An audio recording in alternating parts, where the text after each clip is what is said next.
Welcome to the Banker Lamp. Please enjoy the video. You'll start by verifying prerequisites so you don't lose access. Check your model and iOS version in Settings General About, and back up to iCloud or Finder now.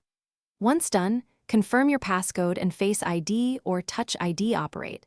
Make sure sensors are clean and unobstructed. Doing this prevents accidental lockouts while you change lock screen behavior. From here, you'll move into specific lock screen options and reset steps to restore normal function. Now, open Settings and go to Face ID and Passcode or Touch ID and Passcode. You'll enter your passcode to proceed.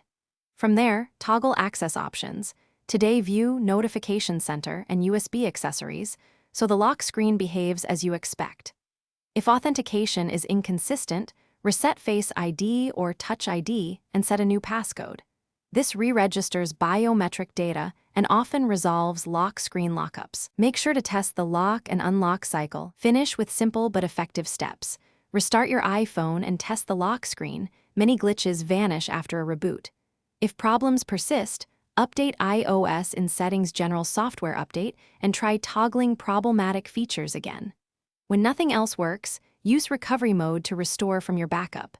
This reinstalls system files without hardware repair. If lock screen still misbehaves, force restart once more and then perform a full restore as a last resort. This resolves deep software corruption in most.